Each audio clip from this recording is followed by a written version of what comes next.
अर्जुन गुफा से बाहर निकलता है, लेकिन उसकी आंखों में अब भी 7वें कुंड का खौफनाक दृश्य तैर रहा है। जैसे ही वह बाहर कदम रखता है, चारों ओर घना कोहरा छा जाता है, जिससे पूरा वातावरण रहस्यमयी और डरावना महसूस होता है। अर्जुन को अब एहसास होता है कि उसकी अगली यात्रा 7वें और अंतिम कुंड की ओर होगी, जहां का रहस्य सबसे गहरा और खतरनाक है। जैसे ही अर्जुन आगे बढ़ता है, उसे एक पुरानी संहिता मिलती है, जिस पर प्राचीन भाषा में कुछ लिखा होता है। संहिता पर लिखा होता है कि 7वां कुंड केवल उन लोगों के लिए है जो मृत्यु के भय का सामना करने के लिए तैयार हैं। अर्जुन इस चुनौती को स्वीकार करता है और 7वें कुंड की ओर बढ़ता है। इस कुंड की रक्षा के लिए एक अंतिम रक्षक आत्मा है, जो कि राजा का सबसे ताकतवर योद्धा था और जिसने स्वयं को कुंड की रक्षा के लिए अर्पित किया था। रास्ते में अर्जुन को चारों ओर अजीब सी आवाजें सुनाई देती हैं। उसे लगता है जैसे वह किसी अदृश्य शक्ति के घेरे में है, जो उसे कुंड तक पहुंचने से रोकने की कोशिश कर रही है। वह जैसे जैसे आगे बढ़ता है, उसके सामने कई तरह की भयानक छवियां और भ्रम उत्पन्न होते हैं। अर्जुन अपने भय को नियंत्रित करता है और इन भयों का सामना करता हुआ धीरे धीरे 7वें कुंड के करीब पहुंच जाता है। अर्जुन 7वें कुंड के पास पहुंचता है, जहां कुंड के सामने एक विशाल मूर्ति स्थापित होती है। जैसे ही अर्जुन कुंड के पास जाने की कोशिश करता है, मूर्ति में जान आ जाती है और वह एक भयानक योद्धा में परिवर्तित हो जाती है। ये योद्धा अर्जुन को चेतावनी देता है कि कुंड का रहस्य जानने का अर्थ है अपने जीवन का त्याग। अर्जुन इस चुनौती को स्वीकार करता है और योद्धा से द्वंद्व करने के लिए तैयार होता है। ये योद्धा सामान्य योद्धाओं की तरह नहीं है। उसके हर प्रहार में एक अलौकिक शक्ति होती है। अर्जुन के पास केवल साहस और मणि से मिली कुछ शक्तियां हैं, जिनकी सहायता से वह योद्धा का सामना करने की कोशिश करता है। अर्जुन जैसे ही योद्धा के प्रहारों को संभालता है, अचानक 7वें कुंड के भीतर से एक अजीब सी ऊर्जा निकलती है। ये ऊर्जा चारों ओर फैलती है और अर्जुन को एक अज्ञात शक्ति से घेर लेती है। अर्जुन महसूस करता है कि यह शक्ति उसे आकर्षित कर रही है और उसे कुंड की गहराई में खींचना चाहती है। वह अपने आप को उस शक्ति से बचाने की कोशिश करता है, लेकिन वह धीरे धीरे कुंड की ओर खींचता चला जाता है। जैसे ही अर्जुन कुंड के भीतर प्रवेश करता है, उसे एक विशाल शिलालेख दिखाई देता है। इस पर लिखा होता है कि यह कुंड संसार की उन रहस्यमयी शक्तियों का घर है, जिन्हें कोई न देख सकता है न समझ सकता है। जो भी इस कुंड में आएगा, उसे अनंत शक्ति और ज्ञान प्राप्त होगा, परंतु वह संसार से अलग हो जाएगा। अर्जुन के मन में अब गहरी उलझन और डर बैठ जाता है। क्या वह इस ज्ञान और शक्ति को अपनाने का साहस करेगा, भले ही इसका मतलब अपनी पहचान खोना हो, या वह 7वें कुंड से बाहर निकलकर इस रहस्य को अधूरा ही छोड़ देगा? अर्जुन अपने दिल में इस प्रश्न का उत्तर खोजने की कोशिश करता है। अब अर्जुन गहरे अंधकार में फंस चुका है और उसे खुद को बचाने के लिए कुंड का रहस्य समझना होगा। अर्जुन अंधकार में धीरे धीरे आगे बढ़ता है। चारों ओर सन्नाटा पसरा हुआ है, लेकिन कहीं कहीं रहस्यमयी आवाजें गूंजती हैं, जो उसे अज्ञात खतरों का आभास देती हैं। जैसे ही वह एक काले पत्थर के पास रुकता है, उसके सामने एक विशाल द्वार प्रकट होता है, जिसके ऊपर अंकित होता है, यहां प्रवेश करने के बाद न लौटने का विकल्प नहीं होगा।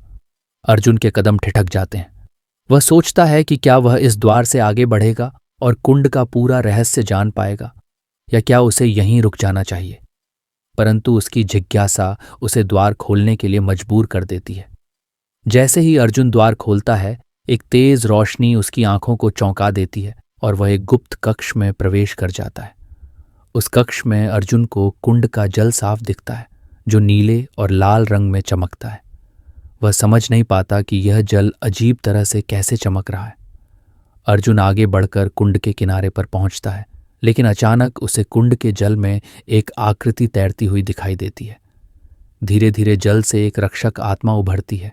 ये वही अंतिम रक्षक है जिसने 7 कुंडों की सुरक्षा का वचन लिया था। रक्षक की आवाज गूंजती है, अर्जुन, तुमने इस रहस्य को जानने का साहस किया है, लेकिन जो यहां तक आता है उसे एक अंतिम परीक्षा देनी होती है। अर्जुन अब अपने संकल्प के प्रति दृढ़ हो जाता है। वह अपने मन में सोचता है कि वह किसी भी कीमत पर सत्य को जानकर ही रहेगा। चाहे उसके लिए उसे अपने जीवन की आहुति ही क्यों न देनी पड़े। अर्जुन को रक्षक एक गहरी गुफा की ओर ले जाता है, जहां उसे एक शिलालेख मिलता है। उस पर लिखा होता है कि 7वां कुंड असल में एक परीक्षण था जो व्यक्ति की आत्मा, ज्ञान और साहस की परख करता है। अगर अर्जुन 7वें कुंड का अंतिम रहस्य जानना चाहता है तो उसे अपने संकल्प के साथ अंत तक जाना होगा और इस कक्ष के अंतिम द्वार को खोलना होगा। लेकिन जैसे ही वह द्वार के पास पहुंचता है, रक्षक उसे रोकता है और कहता है, यह अंतिम द्वार केवल उसकी आत्मा के लिए है जो संसार के बंधनों से मुक्त हो सके। अगर तुम इसे पार करते हो तो संसार के उन रहस्यों का सामना करोगे जिन्हें जानना सभी के वश में नहीं है। अर्जुन द्वार खोलने का निर्णय लेता है और जैसे ही वह द्वार खोलता है, उसकी आंखों के सामने 7 कुंड एक साथ झिलमिलाते दिखाई देते हैं। हर कुंड में एक अलग दृश्य प्रकट होता है। प्राचीन काल के राजा, रक्षक योद्धाओं की आत्माएं और वो समय जब इस शक्ति को कुंडों में बांधा गया था। अर्जुन को यह समझ में आता है कि ये कुंड किसी एक शक्ति को नहीं, बल्कि उन अनगिनत बलों को नियंत्रित करते हैं जो संसार की प्रकृति में अंतर्निहित हैं। अर्जुन को यह एहसास होता है कि सप्त कुंड दरअसल इस धरती के तत्वों, जल, अग्नि, वायु, पृथ्वी, आकाश, मन और आत्मा की शक्ति को समेटे हुए हैं।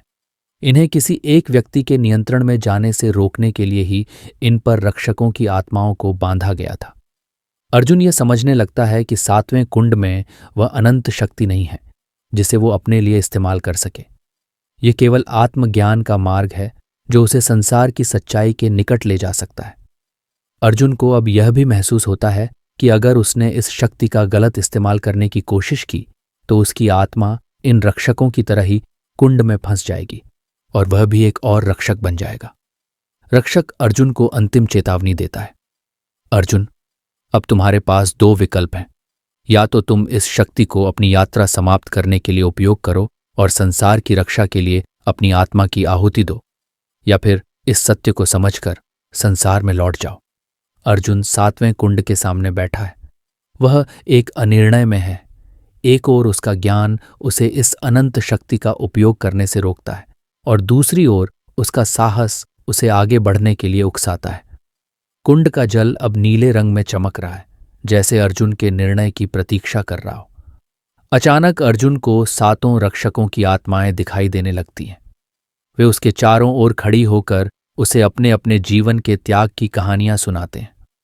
उनमें से एक रक्षक कहता है, हम सभी ने यह बलिदान इसलिए दिया ताकि यह शक्ति कभी गलत हाथों में न जाए। अगर तुम इसे अपने निजी लाभ के लिए उपयोग करना चाहोगे तो तुम्हारी आत्मा भी हमारी तरह बन जाएगी। अर्जुन की आंखों में आंसू आ जाते हैं। उसने इन योद्धाओं के बलिदान और उनकी निष्ठा का सम्मान करना सीखा है और वह अपनी आत्मा को बंधनों में नहीं देखना चाहता। लेकिन उसे अब भी एक गहरी जिज्ञासा है, क्या वह संसार को इस शक्ति से लाभान्वित कर सकता है? अर्जुन अंततः निर्णय लेता है। वह अपनी आंखें बंद कर कुंड के पास बैठ जाता है और कहता है, मेरा जीवन इस सत्य को जानने के लिए था, लेकिन मैं अपनी आत्मा को इस शक्ति के लिए नहीं बांध सकता। ये रहस्य यहीं सुरक्षित रहेगा। जैसे ही अर्जुन अपने इस संकल्प पर अडिग होता है, कुंड का जल अचानक शांत हो जाता है। रक्षक आत्माएं मुस्कुराती हैं और कहती हैं, तुमने अपनी आत्मा को बंधन से मुक्त रखने का सही निर्णय लिया है। अब यह शक्ति तुम्हें हमेशा के लिए संरक्षित कर देगी। अर्जुन को एक अनोखा संतोष अनुभव होता है। वह जानता है कि उसने सही चुनाव किया है। रक्षक आत्माएं एक एक कर गायब हो जाती हैं और कुंड धीरे धीरे अपनी पुरानी अवस्था में लौट आता है। अर्जुन अपने यात्रा को समाप्त कर गुफा से बाहर निकलता है। जब वह वापस उस गांव में लौटता है तो गांव के लोग उसकी ओर आदर भरी नजरों से देखते हैं। किसी को नहीं पता कि उसने क्या किया, पर उसके चेहरे पर एक दिव्य तेज और शांति है जो हर किसी को महसूस होती है। अर्जुन ने एक किताब में अपनी यात्रा का संक्षेप में वर्णन किया, लेकिन उसने कभी सप्तकुंड के सच्चे रहस्य का खुलासा नहीं किया। उसकी किताब में लिखा था, सच्ची शक्ति का अर्थ उसका प्रयोग नहीं, बल्कि उसे नियंत्रित करना है।